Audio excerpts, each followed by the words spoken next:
Señor, por permitirnos, Señor, empezar un nuevo día, estar, Señor, aquí con nuestros hermanos, Señor, para compartir, para estudiar juntos, Señor, tu palabra. Te ruego que por favor seas permitiéndonos entenderla, Señor, que podamos, Señor, sacar enseñanzas para nuestra vida el día de hoy. También te pido, Señor, por los hermanos que por circunstancias ajenas a su voluntad quizás no han podido venir, Señor, que los estás ayudando, si es por enfermedad o por cualquier otra situación. Y los que están también, Señor, que no vienen porque no están desanimados, Señor, esté poniendo, Señor, en sus corazones, Señor, el deseo de buscarte, Señor, de estudiar tu palabra, de hacer una oración, de escuchar quizás una predicación, de buscarte, Señor, para que podamos, Señor, cada día crecer más.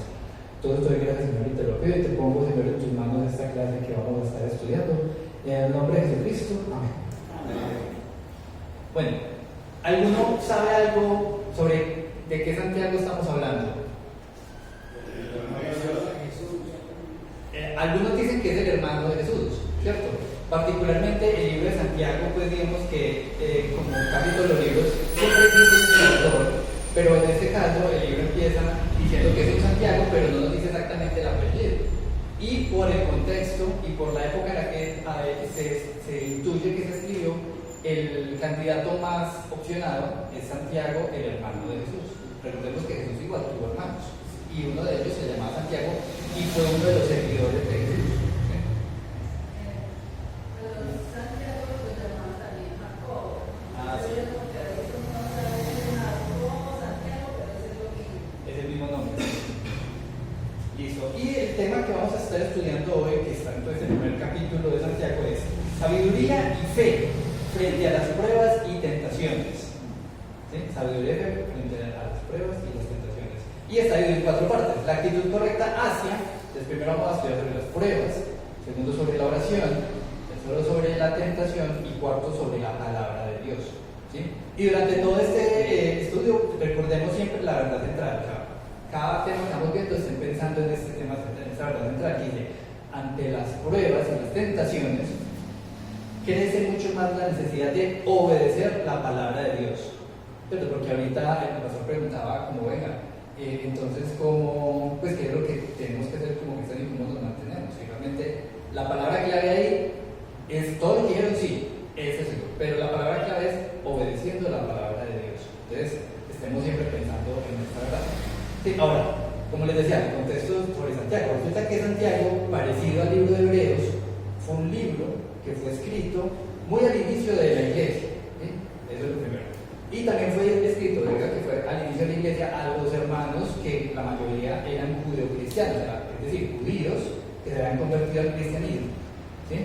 Solamente que aquí no está pensando como que estos son siempre judíos, no, eran judíos cristianos, entonces se centra mucho en temas que son importantes ya no para, como para quitar como ideas o ritos que habían de la parte judía, sino para mostrar cómo a nivel de la iglesia las cosas se deben llevar a cabo, ¿cierto? Como cristianos, porque los judíos son judíos, pero cuando Cristo llega, pues hay unas cosas que cambian o que reafirman. ¿Sí? Pero por otro lado, está considerada la primera epístola escrita, ¿cierto? Porque cuando uno lee, hay temas que de pronto no se tratan de la misma profundidad. Y vamos a ver sobre todo que hay algunos temas polémicos, un poquito, pero que a algunos les genera dudas, porque cuando uno lee Santiago y lee Romanos, hay algunos temas, sobre todo con respecto al tema de la fe, que pueden ser como, pues uno los lee de un lado y el otro, y dice, pero ¿por qué lo dicen así? ¿Cierto? Y a veces el orden cronológico ayuda a entender por qué. ¿Sí?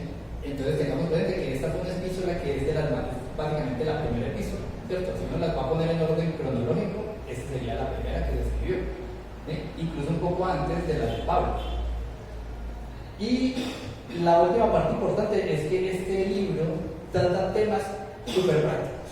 O sea, aquí sí es teoría, pero más que teoría es práctica, ¿cierto? O sea, no vamos a estar leyendo cosas como que, ay, está bueno saber. Entonces, porque por ejemplo, cuando leíamos el libro de jueces, ¿cierto? ¿Qué pasaba con los jueces? Uno lee eso como una historia, ¿cierto? Y obviamente no es toda la historia del pueblo de Israel en esa época, nos dejan unas enseñanzas, pero aquí literalmente nos está dando puras enseñanzas prácticas. Sí, cosas, y son vigentes. Eso, obviamente son vigentes. Y son cosas que literalmente, este es de los libros que a mí más me gusta, porque siempre cuando me encuentro con cualquier problema, como que hay veces que se le llegan a uno pasajes de la Biblia, y la mayoría de los pasajes que llegan también son de este libro de Santiago. Claro, es un libro que definitivamente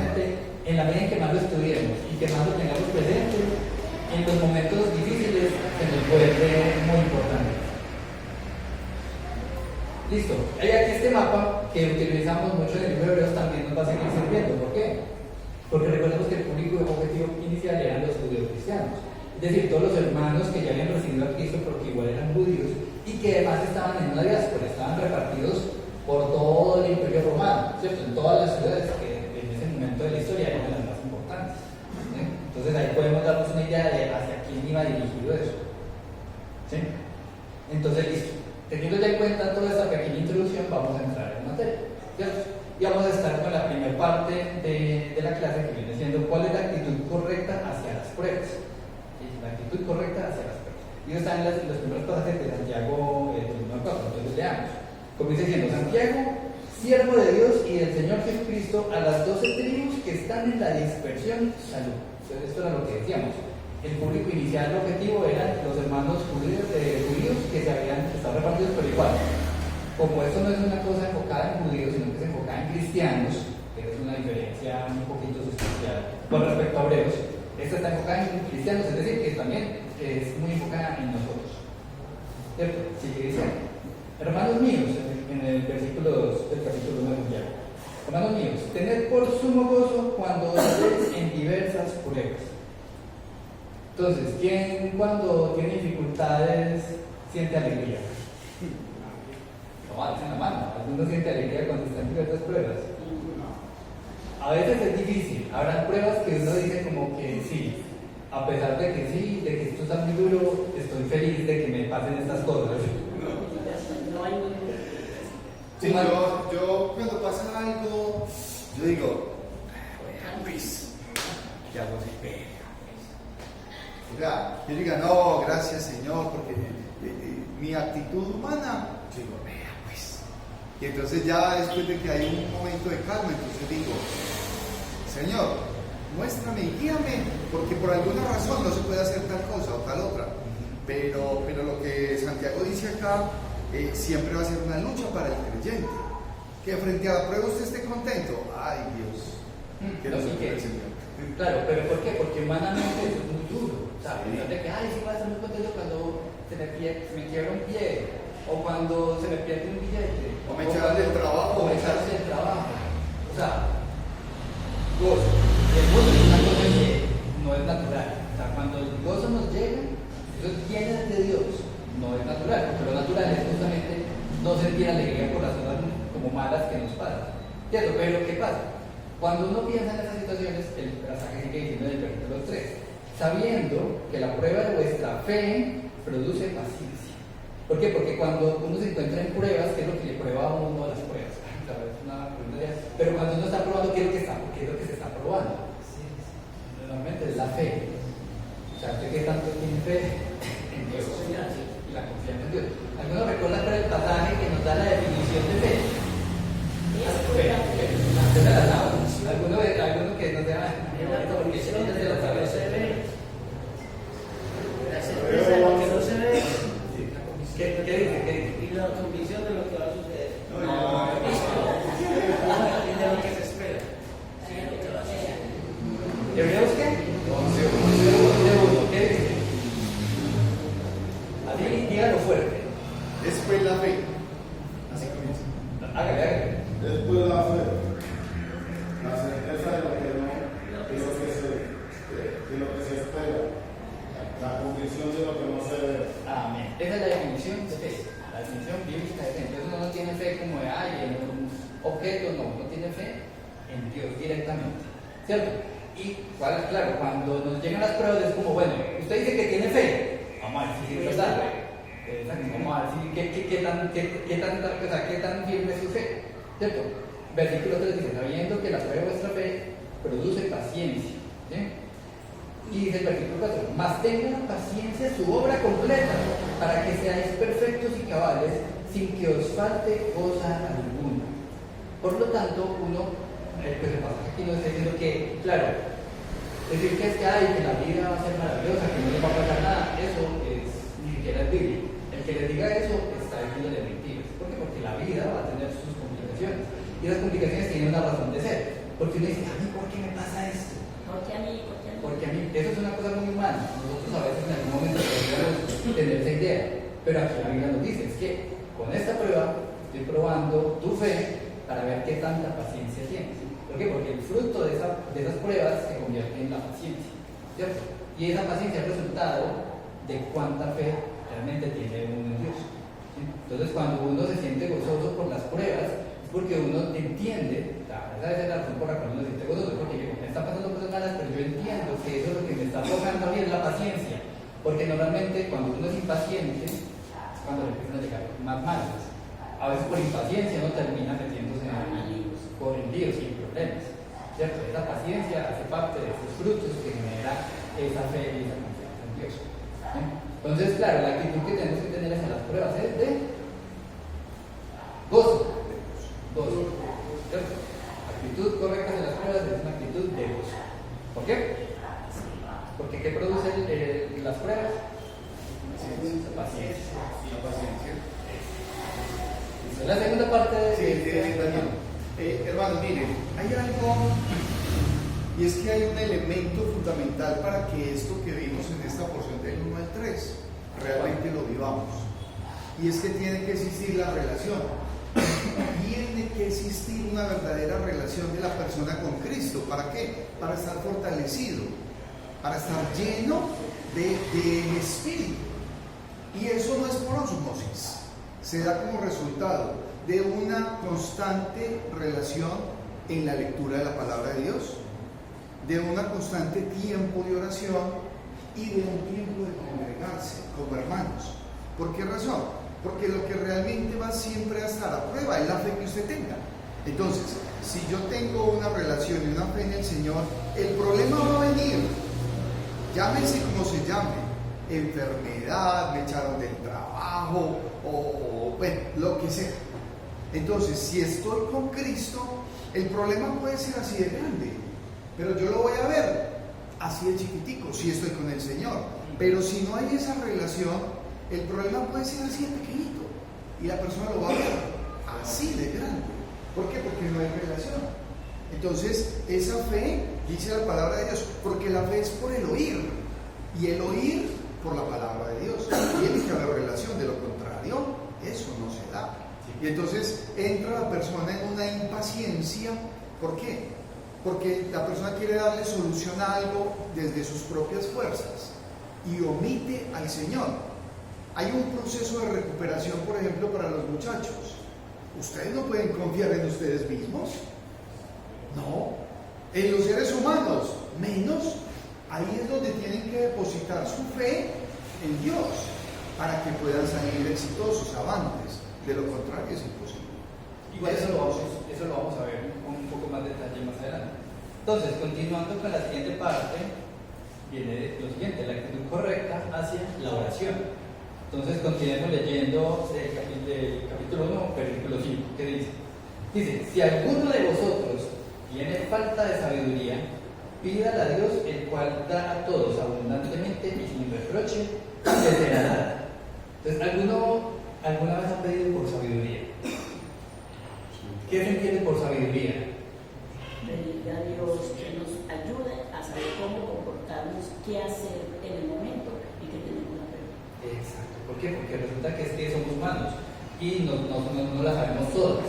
Incluso una persona que puede saber mucho, llega un momento en el que dice, ay, yo no sé qué hacer. No, es que la vida es de decisiones y usted tiene que decidir, y usted decide sabiamente o decide equivocadamente. Y si la sabiduría viene de parte de Dios, qué bendición, porque si usted se basa en la sabiduría terrenal, entonces vaya y pregúntele a un psicólogo si está bien o está mal que usted se separe, a ver qué le dice el psicólogo. Dice, sepárese, usted no tiene por qué estar viviendo con esa fiera, eso es un cocodrilo, y empieza el cuento. No, esa no es la sabiduría de Dios. Pero entonces aquí viene la cuestión, y es cómo pide uno sabiduría. O sea, ¿cuál es el medio que uno pide sabiduría? Hay que mandar un formulario diciendo como que, ay, venga, yo... Sí, pero ¿cómo pide usted la sabiduría? O sea, ¿cuál es el medio? No, por pasar, no, por intermedio de la Biblia.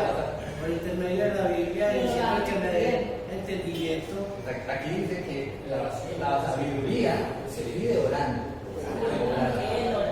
Exacto. Entonces continuemos. Versículo 6,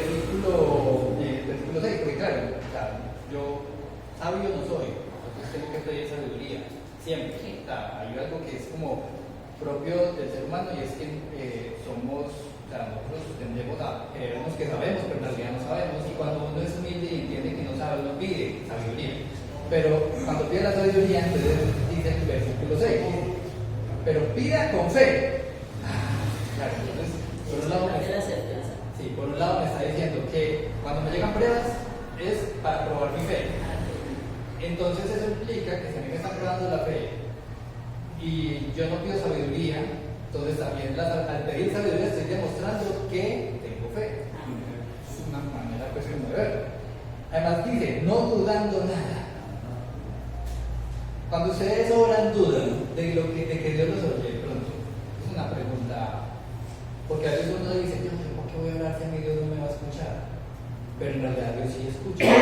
¿Cierto? Y en la medida en que uno pide con fe, porque pida con fe, no dudando nada.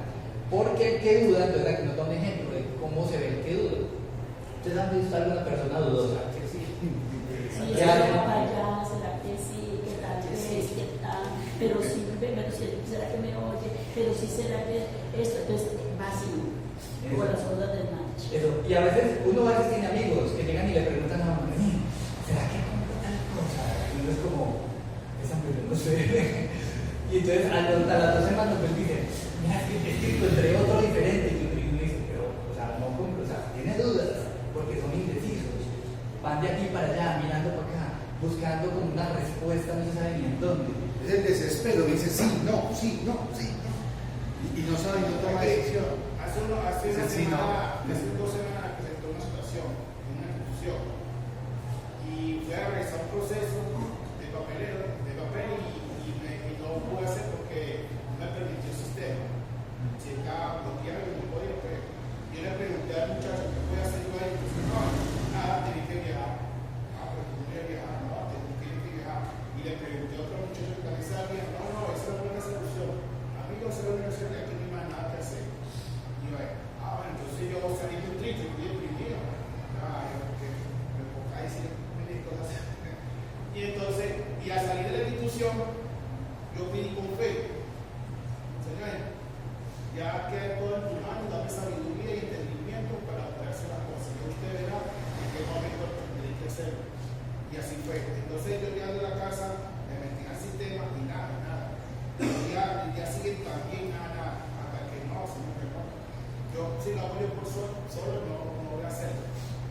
Una vez, de repente en el trabajo me metí 2 cositas, 2 pasos de resolví un problema en 5 minutos. Amén. Así es. La duda es como una onda de mar. Entonces aquí justamente el ejemplo que nos dan en el versículo 6 dice así, dice, porque el que duda es semejante a la onda del mar, que es arrastrada por el viento y echada de una parte para otra. Entonces básicamente es como dice el dicho, como un poco sin mamá.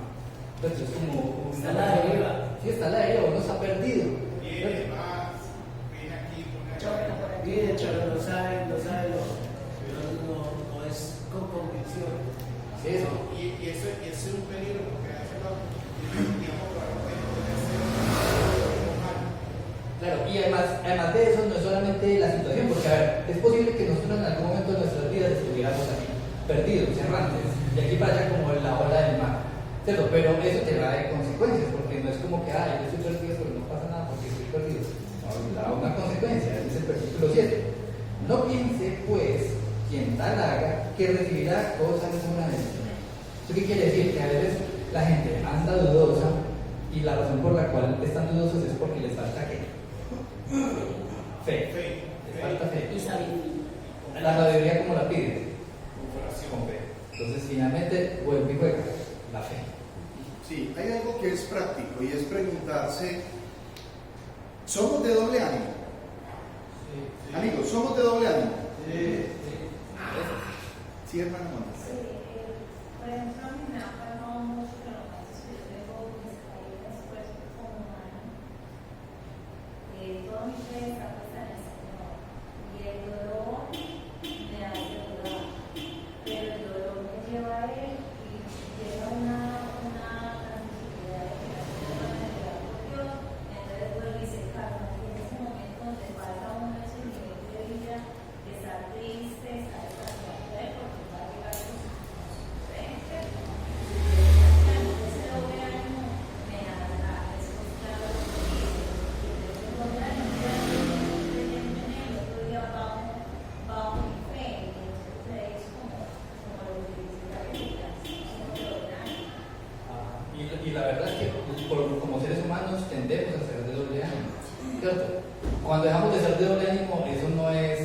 natural, sino que es algo que viene de Dios.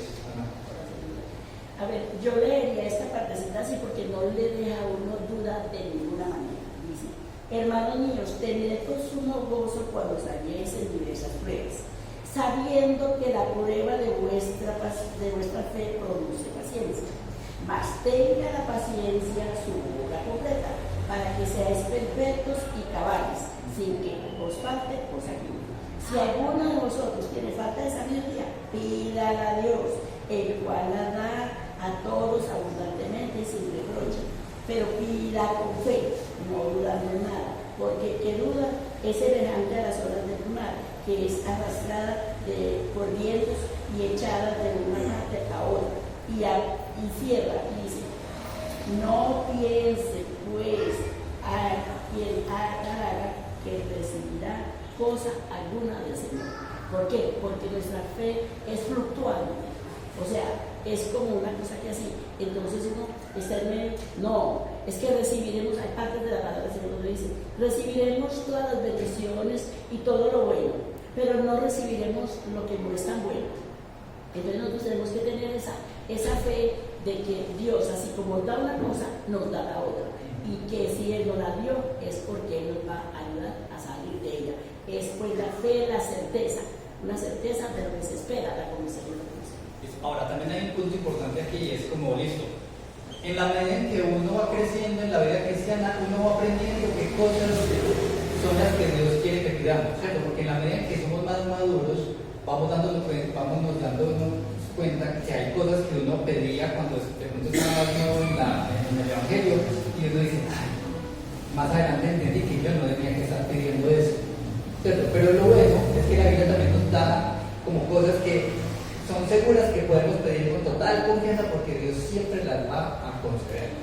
Y resulta que la sabiduría es justamente una de las cosas que, independiente del momento, la hora y el lugar donde la pidamos, Dios la va a conceder. Siempre podemos estar seguros que si pedimos por sabiduría, estamos viviendo bien.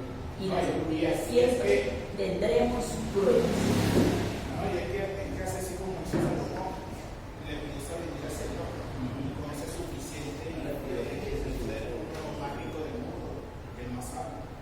Ya lo demás viene por añadidura. Entonces continuemos leyendo porque dice, el hombre de doble ánimo es inconstante en todos sus caminos.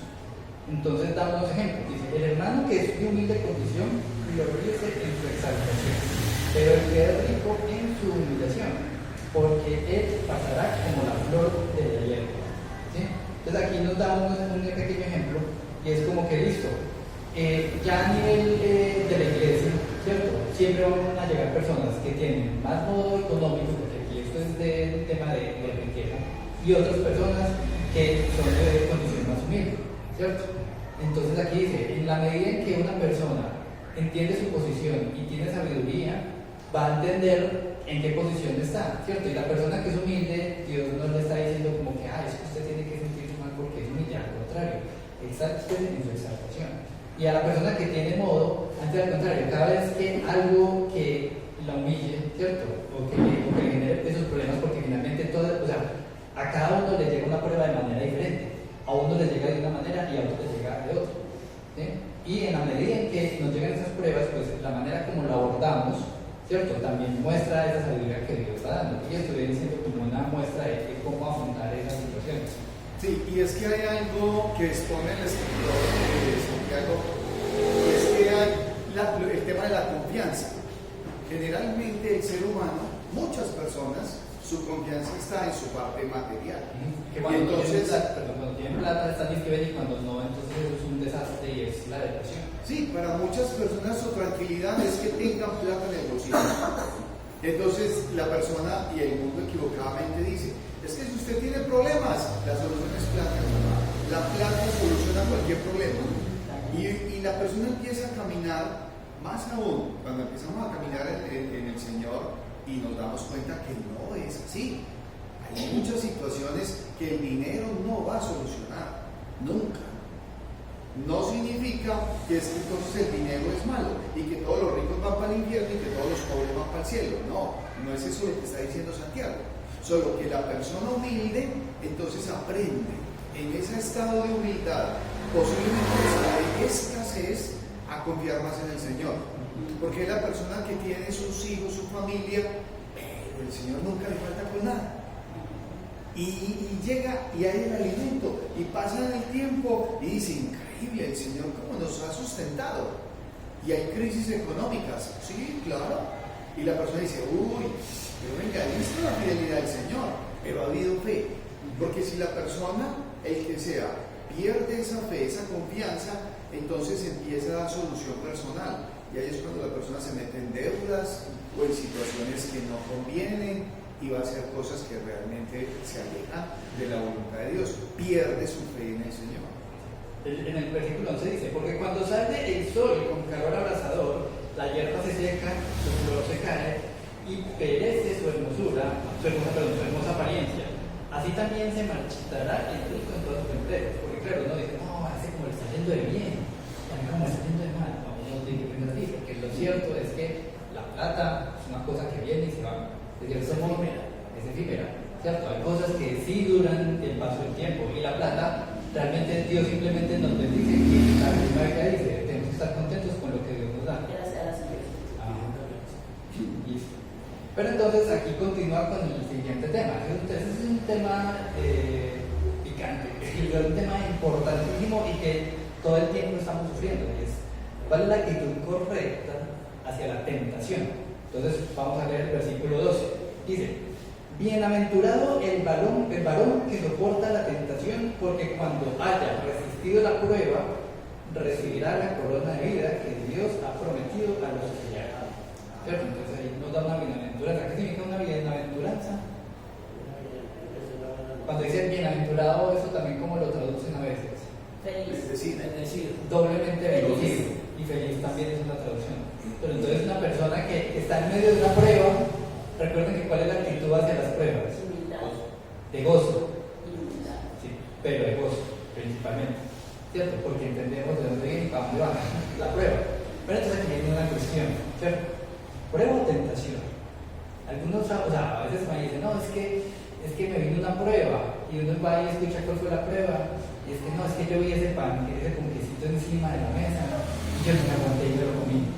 Entonces, ¿eso era una prueba o era una tentación? ¿Y qué es lo que diferencia la prueba de la tentación? Vamos a ver. Versículo 3. También. ¿Cómo era? También. Lo robé, me lo comí, me fruto. Exacto, por ahí va la cosa.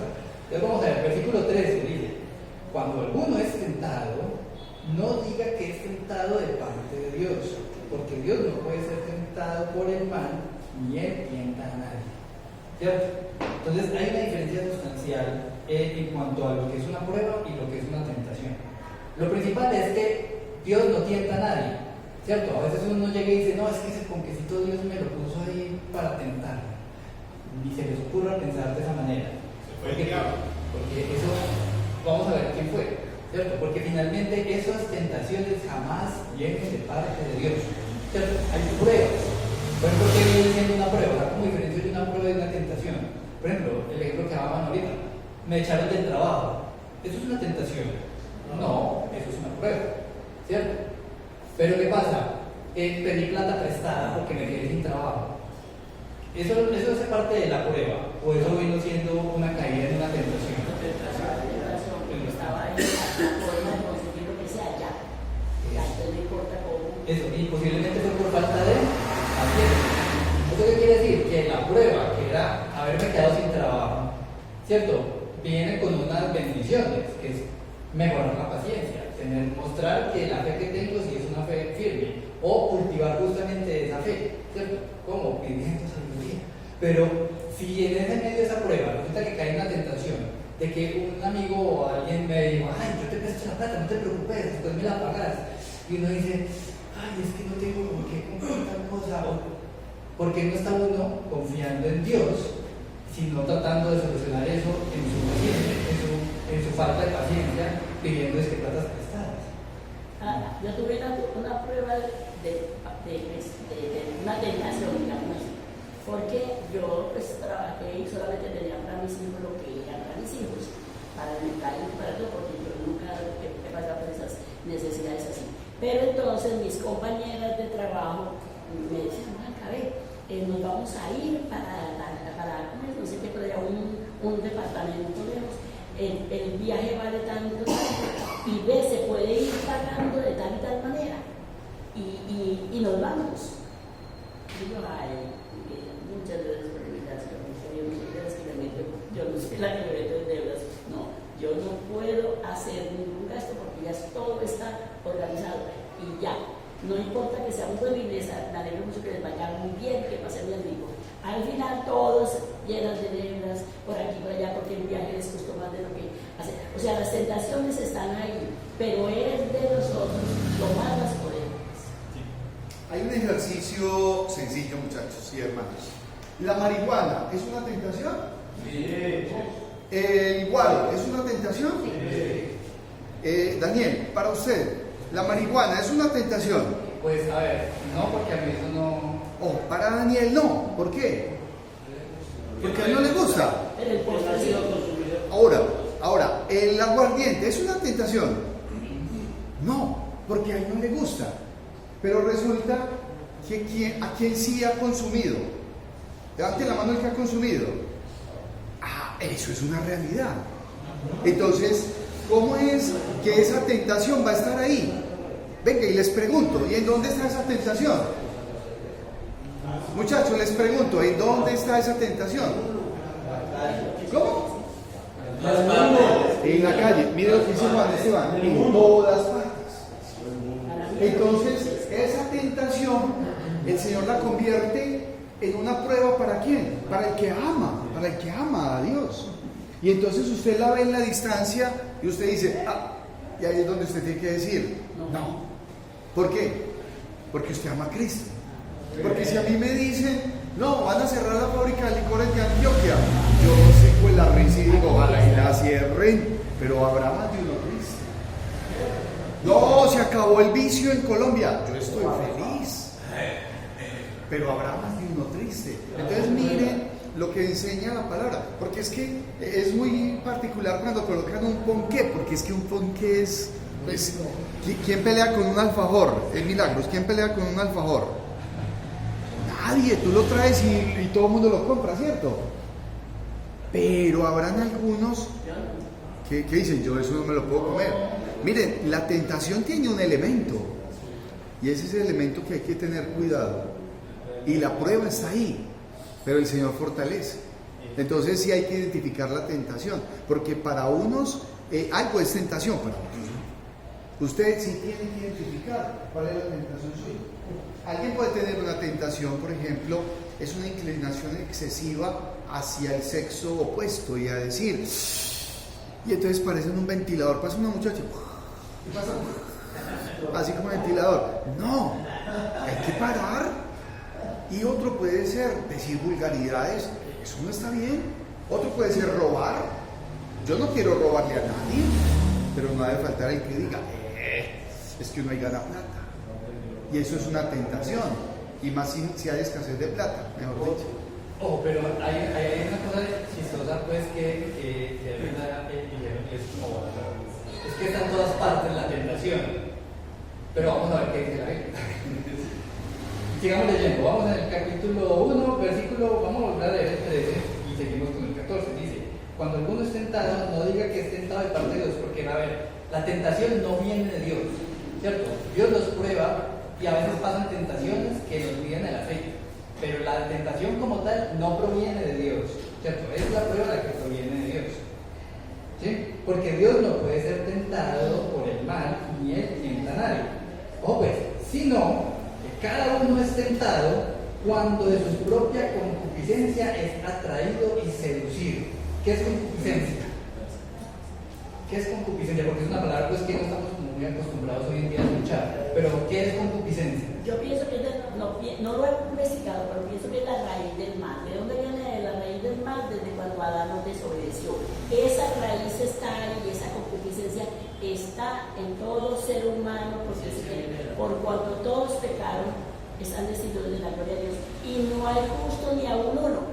Entonces uno junta todos esos versículos y uno sabe que la concupiscencia está ahí, solamente que todos no le dan la puerta abierta. Por ejemplo, el que se va a comer el postre delicioso, pero el que se va a la ya le parece delicioso, el que hace tal cosa le parece delicioso, pero después se paga la consecuencia de tomar algo que no le conviene. Vea, la RAE dice que la concupiscencia es deseo de bienes o placeres materiales. ¿Cierto? Entonces, ¿Cómo? Deseo de bienes o placeres materiales. Esa es la definición de diccionario, ¿cierto? La concupiscencia viene del pensamiento. Desde ahí empezamos a maquinar el pecado. A maquinar, esa palabra. A maquinar. Y sabemos, o sea, adrede sabemos. Sí, hay algo con relación, porque es muy importante. Esa concupiscencia va muy ligada a la naturaleza. La naturaleza humana en su mente alberga gran cantidad de cosas.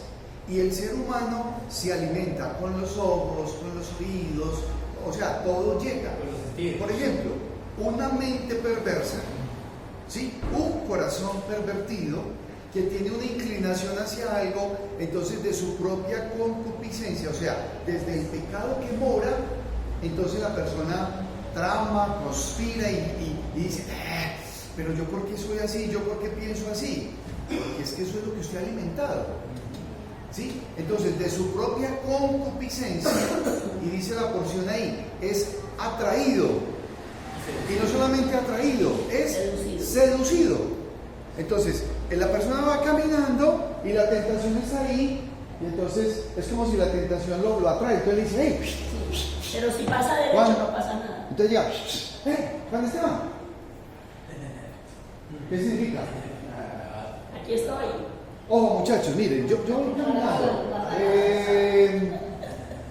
Francisco, no, Milagros. Entonces yo voy caminando, Milagros, yo te hago así. ¿Qué te dije? No sabe. Mariana.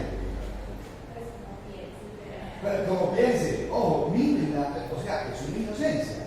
Oliver, ¿qué le dije? Miren, es que la concupiscencia la alimentamos. Y así pues un ejemplo, porque pueden haber muchos. Y entonces es atraído. Sí, pero es que no se queda ahí y es seducido. Y entonces, como es algo seductor. Venga, pues es para esto. Es seducido, eso es cosa seria. Pero cuando Es le que está llama la serio. atención no pasa nada si sigue derecho. Pero cuando la seducción viene, es decir, no, esto yo no puedo pasar por aquí sin hacer esto, sin hacer aquello. ¿Sí? Entonces, miren Ojo, y entonces aquí viene la razón de por qué es que está en todas partes la tentación. Porque Resulta que eso también lo traemos de pequeño, desde niño. Sí. Porque imagínate cuando van a hacer una torta y huele la torta y uno va a la cocina y no se come un pedazo de torta y después se come la torta, no, y todo manchado de... Mi hijo se llevaba los panes, con el olor de los panes se los llevaba para debajo de la cama. Y entonces allá se comían los panes. Entonces las niñas, mis hijas, decían, mami, ¿de por qué usted comiendo los panes? Y dije, ¿yo no he comido nada. Sí, vea, se lo comió allí. Y voy y miro, claro, le apruebe el delito ahí, las migajas y todo debajo de la cama. Claro, entonces resulta que es que la tentación está en todas partes porque la concupiscencia es algo que llevamos dentro. Entonces básicamente la tentación va a estar ahí en todas partes donde nosotros estemos, porque realmente es algo interno, es algo de la naturaleza humana, que es de esa naturaleza pecaminosa con la que venimos de fábrica. Entonces claro, uno dice, no, que es que me tengo que huir de la tentación. Realmente la tentación es algo que se genera por la concupiscencia, que es algo que tenemos dentro. Pero entonces, a ver, ¿qué herramientas tenemos? ¿Cierto? Vamos a seguir leyendo el versículo 15. Dice, entonces, la concupiscencia, que recuerden que está en todas partes, ¿por qué? Porque la tenemos dentro, o sea, que la llevamos para donde vayamos nosotros. Después que ha concebido, es decir, cuando caemos en esa tentación, entonces, para poner el ejemplo del ponquecito, yo veo el ponquecito, y si no soy una persona que le guste mucho el dulce, eso es como, un ponquecito y ya. Pero si ya a mí me gusta mucho el dulce, yo empiezo a ver eso y soy seducido por el ponquecito. ¿Y qué pasa? Si yo me sobrepongo y evito comerme ese ponquecito, pasé la tentación. Pero si no, mejor me cambio.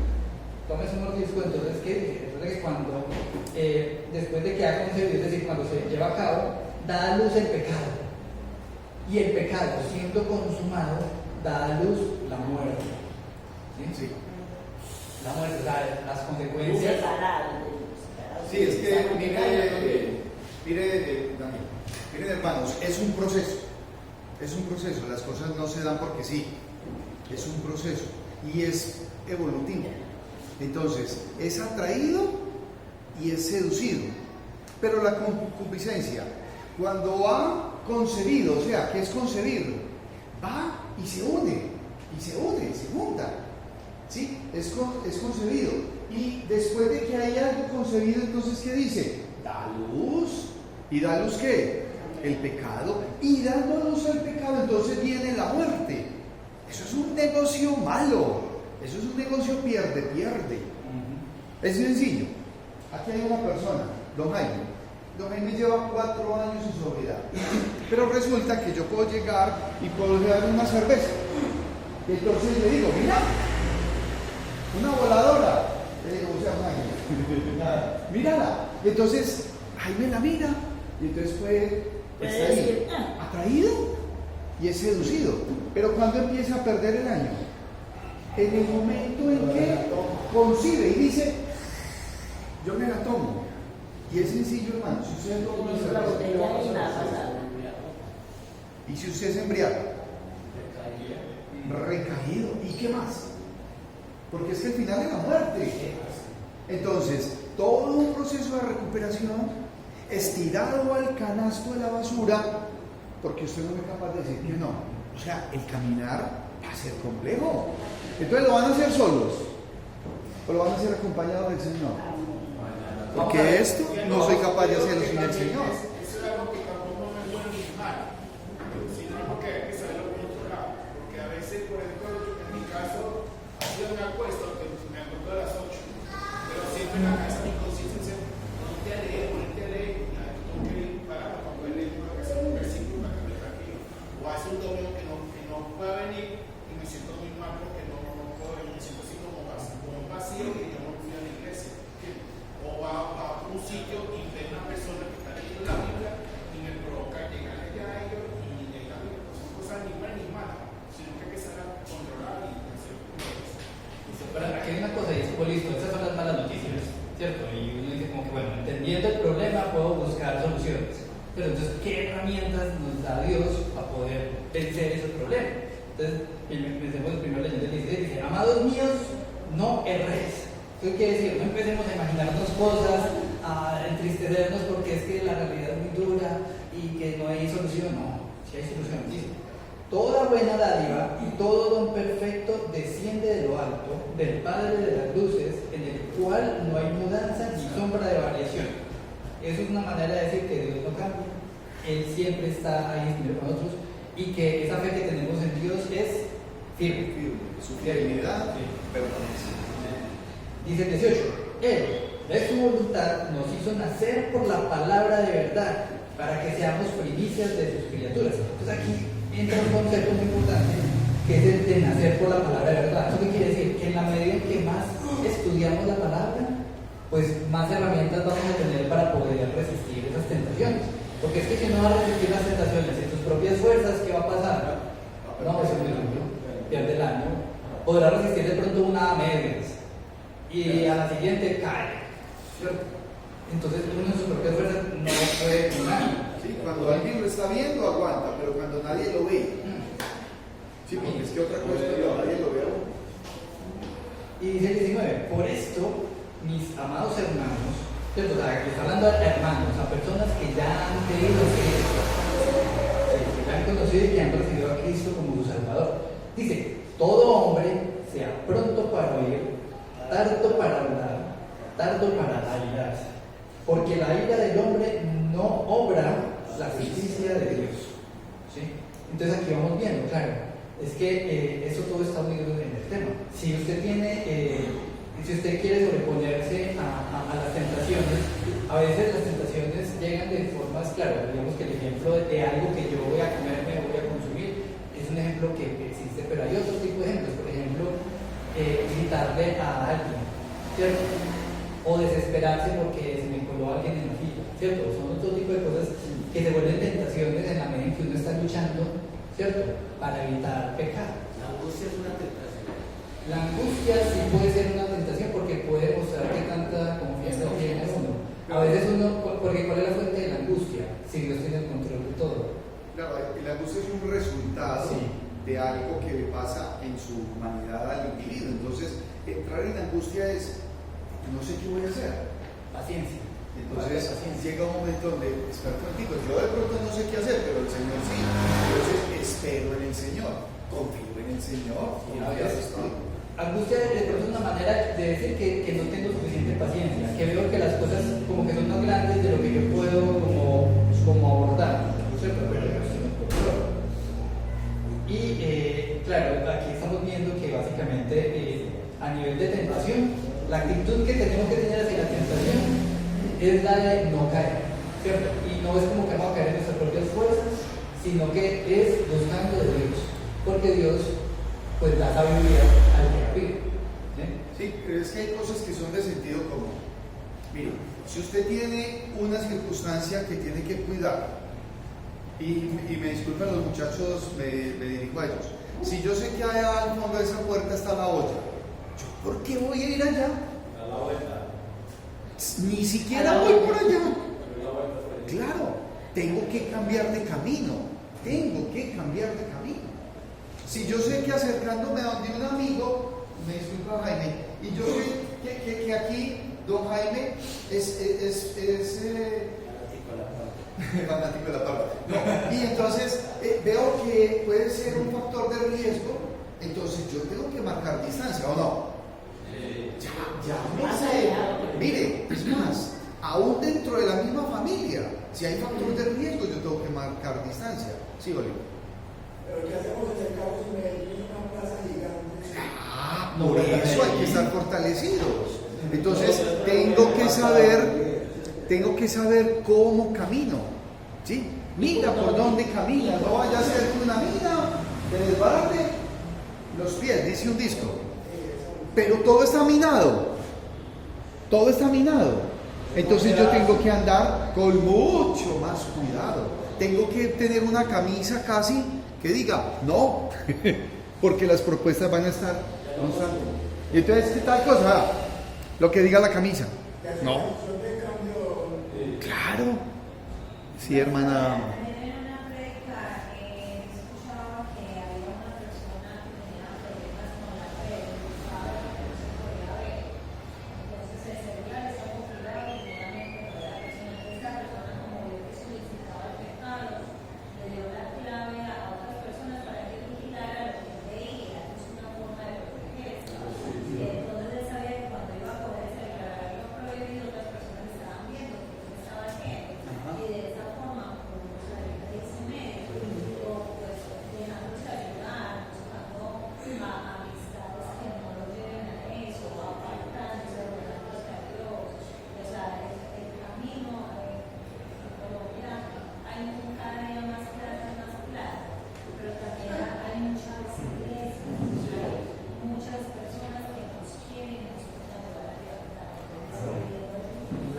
Sí, además, mire, hay un proverbio que es súper bueno, que está en Proverbios 22, versículo 3, que dice: el avisado ve el mal, ¿y qué hay que hacer cuando usted ve el mal? Dice: el avisado ve el mal y se esconde, mas los simples pasan y reciben el daño. Entonces a veces, o sea, sí, o sea, eso es lo que dice la Biblia. Cuando usted ve que el mal está ahí delante, usted lo que hace es que se esconde, se aleja. Porque es que si usted ya sabe que si va a pasar por ahí, le va a caer. Sobre todo pues para los muchachos del hogar, uno no tiene por qué probarse. Uno mismo no se puede poner las pruebas. O sea, yo ya me recuperé, yo no tengo por qué ir ahí donde están quemando, donde están fumando, a decir: hey muchachos, yo ya me alivié, venga, yo les cuento. Ahí está el puesto suyo y ahí se queda. Ahí se queda, uno no tiene por qué probarse. Ya en la fe, el Señor me piensa, no, yo en la fe, yo paso el derecho, yo casi no, es que, y hay unos que ya ni me conocen. Yo sigo derecho, ¿por qué? Porque yo le tengo miedo a eso, es una tentación. En un momento de ira y de rabia, yo no me voy a tomarme una Coca-Cola, imagínense, es que una Coca-Cola